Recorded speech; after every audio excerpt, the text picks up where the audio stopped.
It seems that almost everybody is familiar with the phrase, sing along with the bouncing ball, even if few of us remember when or where we first heard it. The phrase, along with the whimsical technique for leading a sing-along that it describes, seems to have become an indelible component of American popular culture, a cliché that evokes nostalgia and fun in equal measure. Hello, my name is Esther Morgan-Ellis, and I am a musicologist who writes about sing-alongs. I'm here to tell you the fascinating story of the bouncing ball. We will start by exploring the context of motion picture exhibition in the 1920s, which gave rise to the need for a bouncing ball. Then we will meet the men who invented the ball in 1924, and we will explore the films they used it in. Finally, we will consider the legacy of the bouncing ball and sing-alongs as popular entertainment across various media. The first bouncing ball films were produced by the Fleischer brothers in New York City. Their animation studio released two extended series of sing-along films: Coco Song Cartoons, which ran from 1924 to 1927, and Screen Songs, which ran from 1929 to 1938. The first series actually served as an important testing ground for film sound technology, for almost from the start the films were released with soundtracks created using Lee DeForest's phonofilm process. While previous approaches to film sound had relied on discs that were synchronized with the projection, DeForest developed a technique for recording sound directly onto the film strip. Few theaters were equipped to reproduce the soundtracks, however, so musical accompaniment was usually provided by the theater organist or orchestra, using special arrangements provided by Red Seal, the Fleischer's distribution company. The second series featured integrated soundtracks from the start. We will consider the contents of these two series in depth. But first, we must settle something. Did people in movie theaters really sing? That's the question I asked when I first encountered these films. The answer? A resounding yes. During the early 1920s, sing-alongs became a standard component of the motion picture program, which almost always incorporated live entertainment. The model for high-class motion picture exhibition had been established in the 1910s by Samuel Roxy Rothafel, who sought to provide his upwardly mobile clientele with a sophisticated and luxurious experience.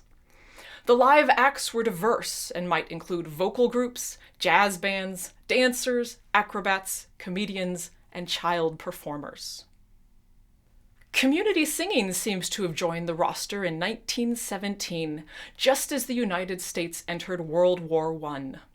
This is no coincidence. Sing-alongs exploded in popularity during the war years, when government-employed song leaders facilitated the practice both in training camps and in the cities nearby. The first Picture Palace sing-alongs were in fact led by these same song leaders, and were intended to bolster enthusiasm for the war effort.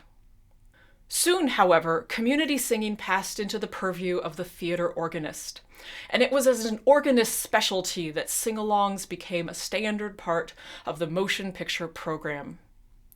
Every theater built in the teens or 20s had an organ, and every organist was allotted a certain amount of time during the program in which to offer a solo performance.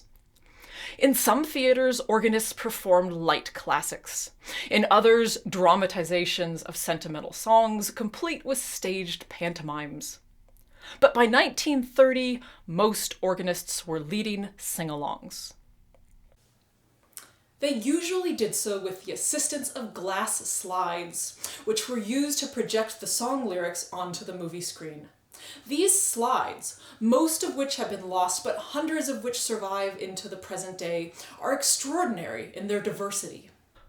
The most sophisticated sets were created on behalf of sheet music publishing companies. The creators of these sets took various approaches to the task of amusing the audience while simultaneously promoting the sale of a new song. This was delicate work. Patrons loved to sing, but they objected to unfamiliar repertoire and became annoyed when they felt that they were being sold to. Some sets of publishers' slides included narratives intended to introduce the song being plugged, while others presented a new song as part of a medley of old favorites. Organists could also procure slides from a dealer or rental exchange. These featured older repertoire and varied in appearance based on the song topic and production methods. Comic songs were usually illustrated with cartoon figures, while the slides for sentimental songs were adorned with touching scenes. Sometimes 1920s exhibitors also chose to harken back to an even older theatrical sing-along tradition known as the illustrated song. Illustrated songs were pioneered by vaudeville performers in the 1860s, but became a part of early motion picture exhibition because the slides were projected using the same equipment as the films.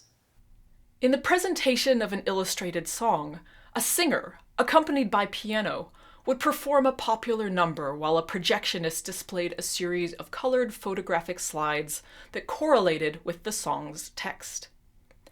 The final slide would contain the lyrics to the chorus and an exhortation to the audience to all join in.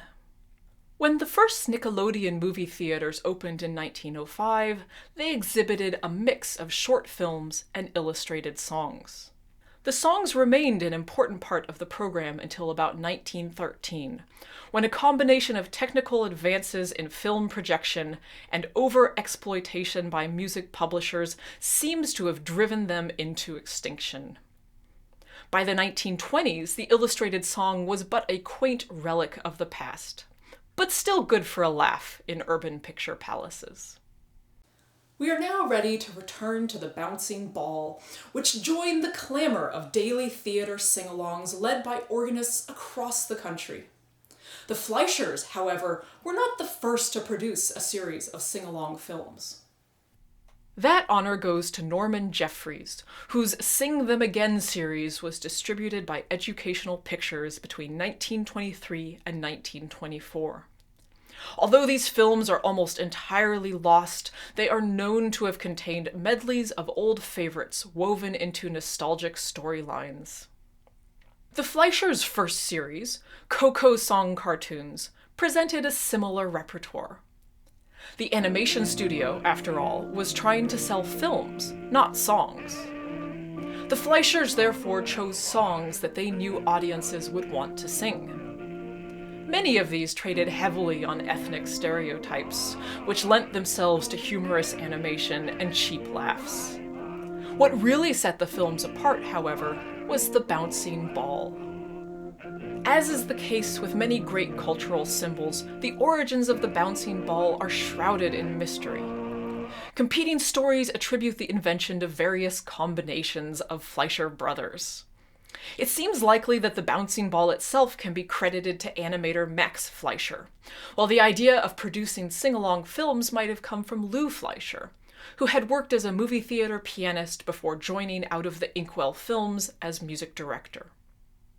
Although the ball was at first animated, the Fleischers soon discovered that they could achieve better results by filming it live. To accomplish this, the brothers constructed a drum on which the lyrics to the song were pasted. While Joe, another brother, slowly rotated the drum, Lou would physically bounce the ball, which was attached to the end of a long black stick. This solved the problem of how to achieve perfect synchronization and facilitated successful community singing, but it didn't make for a very interesting film. And the Fleischers wanted to do more than simply replace the static slides that were currently in use. Over the life of their two series, therefore, they developed an increasingly sophisticated approach to framing and presenting the sing-along. The Coco Song Cartoons contained two additional features that capitalized on the Fleischers' brand and unique style. First, each sing-along was introduced by their character Coco the Clown, who had already become a star in his own animated series. Second, in the final chorus of each song, the bouncing ball was replaced by an animated figure that would bound from word to word, affecting transformations in the printed text. Although the screen songs all featured soundtracks, they at first replicated the form and techniques of the earlier series. Indeed, the reboot was not the result of a desire to reimagine the series, but rather due to the collapse of Out of the Inkwell films. Following several difficult years, Max reconstituted his organization as Fleischer Studios in 1929 and signed a distribution deal with Paramount. In 1930, however, the Fleischers took a novel step that would eventually transform the series. Hi-ho, everybody. I suppose you were all... They incorporated live-action footage of a star performer, Rudy Vallee, who introduced and sang the song on screen. Vallee's inaugural film featured the Stein Song, with which he had recently had great success. In 1931, he returned with another of his collegiate hits, Betty Coed. By the middle of 1932, all of the screen songs featured star performers. Some of the biggest names included Ethel Merman, who sang Let Me Call You Sweetheart and You Try Somebody Else, the Mills Brothers, who presented I Ain't Got Nobody and Dinah, and the Boswell Sisters with Sleepy Time Down South. Often, these films were programmed in advance of a performer appearing live at the theater. Beginning in 1935, all of the films featured swing bands plugging new songs, a reflection both of changing tastes and a new music economy. Over the course of the decade, however, we see something else change too. The participatory component of the films slowly diminishes until it becomes a mere afterthought to the performance. One can imagine the audiences slowly falling silent, shifting their attention from the bouncing ball to the on-screen stars. In fact, I have several films in my collection from which the sing-along segment has been removed in its entirety by an exhibitor who no longer saw any attraction in the practice. That is not to say, of course, that the on-screen sing-along was dead. Although the work of Fleischer Studios essentially came to an end when Max and Dave were forced out in 1941 following a takeover by Paramount, the legacy of the bouncing ball would carry on. Lou put the bouncing ball to work on behalf of the nation during World War II. Between 1943 and 1946, he produced sing-alongs for inclusion in the Army-Navy Screen Magazine, a series of films for distribution to troops overseas. His live-action segments featured popular stars leading the soldiers and sailors in song. After the war, the remnants of Fleischer Studios, now renamed Famous Studios, continued to release sing-along films until 1953. Then, in 1955, Paramount signed a deal that would make their complete catalog of animated shorts available for television broadcast, bringing sing-along cartoons to an in-home audience. While the notion of singing along in one's own living room might seem strange, there was in fact a long-standing precedent for domestic community singing. During the 1930s and early 1940s, sing-along radio programs had swept the airwaves. The most successful, Gillette Original Community Sing, aired from 1936 to 1937. The broadcast was propelled by a live studio audience, but there is extensive evidence that home listeners joined in using songbooks published by Gillette. The program also had a star cast. It launched the career of host Milton Berle and featured the radio legends Billy Jones and Ernie Hare, once known as the Happiness Boys, but now billed as the Gillette Gentlemen. Sing-alongs also found their way onto vinyl, most significantly with the first issue of Sing Along with Mitch in 1958. Record producer Mitch Miller's experiment was so successful that he and his gang soon found themselves on the small screen. The first episode of Sing Along with Mitch aired on NBC in 1961. In the program, Miller would lead the home viewer in singing Tin Pan Alley classics with the assistance of on-screen lyrics. Years later, people often recalled that Miller had used the bouncing ball, but he never did, as it was still the legal property of Max Fleischer. Such anecdotes reveal how firmly the ball had become lodged in the collective consciousness of the American public. The programs we have surveyed here range from the hilarious to the saccharine, the inventive to the hackneyed. They were certainly intended to amuse audiences in their times, and most took a lighthearted approach to the sing-along. However, these sing-alongs both reflected and shaped American values in ways that need to be taken seriously.